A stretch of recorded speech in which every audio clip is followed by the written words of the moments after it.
السلام علیکم ورحمۃ اللہ وبرکاتہ۔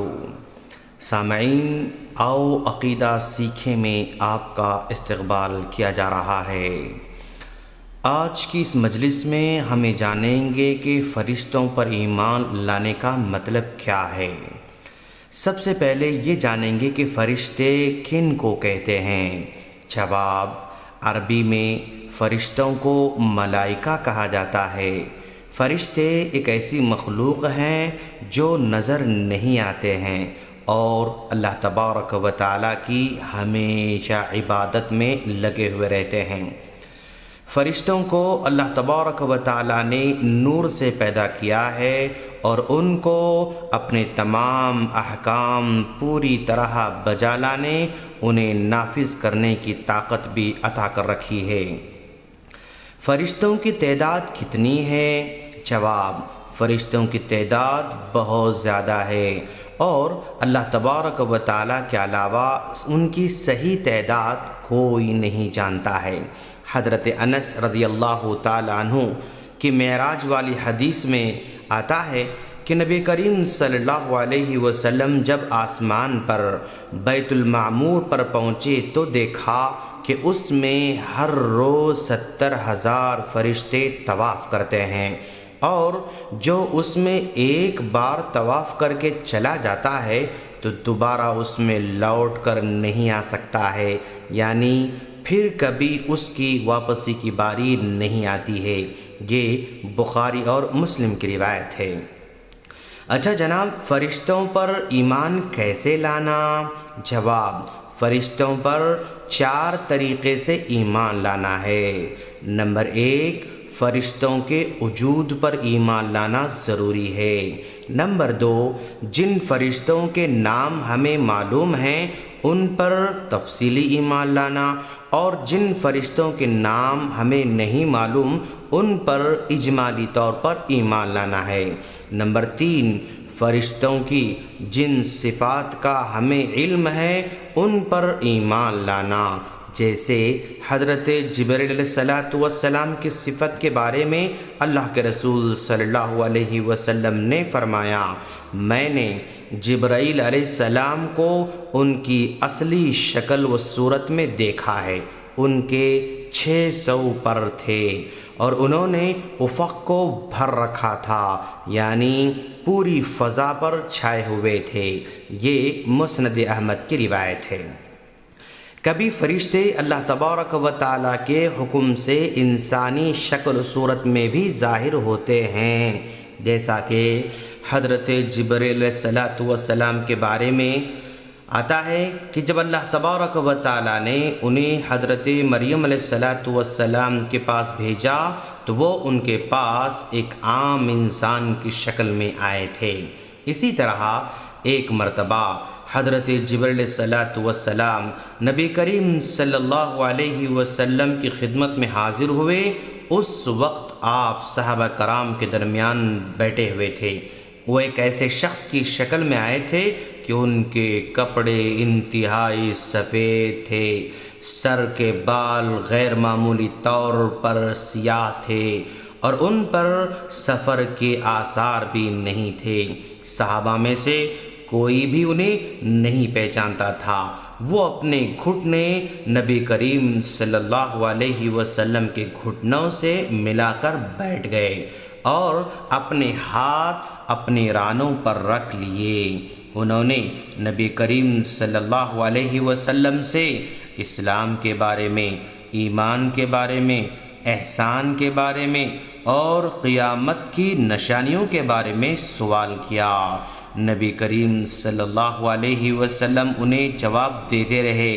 پھر بعد میں نبی صلی اللہ علیہ وسلم نے صحابہ کرام سے مخاطب ہو کر فرمایا: کیا تم جانتے ہو کہ کون تھے؟ صحابہ کرام نے کہا: اللہ کا رسول، ہم تو انہیں نہیں جانتے ہیں۔ تو اللہ کے رسول نے کہا: یہ جبرائیل تھے جو تمہیں تمہارا دین سکھانے آئے تھے۔ یہ مسلم کی روایت ہے۔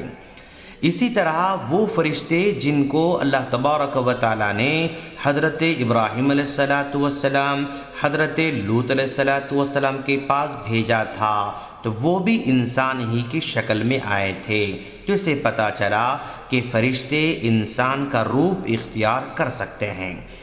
چوتھے طریقے سے ایمان لانا کیسے ہے؟ فرشتوں کے ان اعمال پر ایمان لانا جو ہمیں معلوم ہیں اور وہ اللہ تبارک و تعالیٰ کے حکم سے انجام دیتے ہیں، جیسے اللہ تبارک و تعالیٰ کی تسبیح بیان کرنا، دن رات مسلسل بغیر تھکان کے اس کی عبادت کرتے رہنا، یہ سارے ان کے اعمال ہیں اور ان کی ڈیوٹی ہے۔ کیا اللہ تبارک و تعالیٰ نے بعض فرشتوں کو مخصوص کام پر لگا رکھا ہے؟ جواب ہاں، بعض فرشتے مخصوص اعمال کے لیے مقرر ہیں، جیسے حضرت جبرائیل علیہ السلام ہیں، اللہ تبارک و تعالیٰ کی وحی پہنچانے کے لیے مقرر ہیں۔ اللہ تعالیٰ نے اپنی وحی کے ساتھ انہیں اپنے نبیوں اور رسولوں کے پاس بھیجا تھا۔ اور دوسرے حضرت میکائیل ہیں، ان کی ذمہ داری بارش برسانے کا کام ہے۔ تیسرے حضرت اسرافیل ہیں، قیامت قائم کرنے کے لیے سور پھونکنے کی ذمہ داری ان کو دے دی گئی ہے۔ اور ایک فرشتہ ملک الموت ہے، یعنی موت کا فرشتہ، ان کا کام مخلوق کی روح نکالنا ہے۔ اور ایک فرشتے کا نام مالک ہے، جو جہنم کا داروغہ ہے۔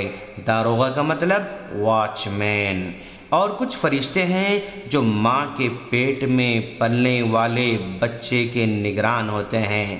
جب بچہ ماں کے پیٹ میں 4 ماہ کی مدت پوری کر لیتا ہے تو اللہ تبارک و تعالیٰ اس کے پاس ایک فرشتہ بھیجتا ہے جو اس کی موت، اس کے عمل اور اس کے خوش نصیب ہونے یا بد نصیب ہونے کو لکھتا ہے۔ کچھ فرشتے انسانوں کے اعمال کو لکھنے کے لیے مقرر کیے گئے ہیں۔ ہر آدمی کے اعمال کو لکھنے کے لیے اللہ تبارک و تعالیٰ نے 2 فرشتے مقرر کر رکھے ہیں، جن میں سے ایک فرشتہ انسان کے دائیں جانب ہوتا ہے اور دوسرا بائیں جانب ہوتا ہے۔ ان کو کرامن کاتبین بھی کہا جاتا ہے۔ کچھ فرشتے مردوں سے سوال کرنے کے لیے مقرر ہیں۔ جب میت کو قبر میں رکھ دیا جاتا ہے تو اس کے پاس 2 فرشتے آتے ہیں جو اس سے اس کے رب، اس کے دین اور اس کے نبی کے بارے میں سوال کرتے ہیں۔ اچھا جناب، کیا فرشتے کسی کو نظر بھی آتے ہیں؟ جواب، فرشتوں کو ان کی اصلی حالت میں ہم نہیں دیکھ سکتے ہیں۔ انبیاء کرام کے پاس بھی فرشتے آیا کرتے تو انسانوں کی شکل میں آیا کرتے تھے۔ پیارے نبی صلی اللہ علیہ وسلم نے حضرت جبرائیل علیہ السلام کو ان کی اصلی شکل میں صرف اور صرف 2 مرتبہ دیکھا ہے۔ ہاں، البتہ انسان موت کے وقت فرشتوں کو اصلی حالت میں دیکھ لیتا ہے۔ مومن ہو تو رحمت کے فرشتوں کو دیکھتا ہے اور اگر کافر ہو تو عذاب کے فرشتوں کو دیکھتا ہے۔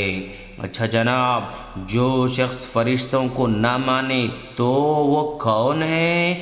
جواب، جو آدمی فرشتوں کے وجود کا انکار کرتا ہے یا یہ کہتا ہے کہ فرشتے صرف نیکی کی قوت کو کہتے ہیں اور اس کے سوا کچھ نہیں، اس طرح کی باتیں کر رہا ہے تو وہ کفر کر رہا ہے۔ ایسا عقیدہ رکھنے والا کافر کہلاتا ہے۔ ان تمام چیزوں کو ماننا فرشتوں پر ایمان لانا کہلاتا ہے، اور فرشتوں پر ایمان لائے بغیر ہمارا ایمان پورا نہیں ہو سکتا ہے۔ السلام علیکم ورحمۃ اللہ وبرکاتہ۔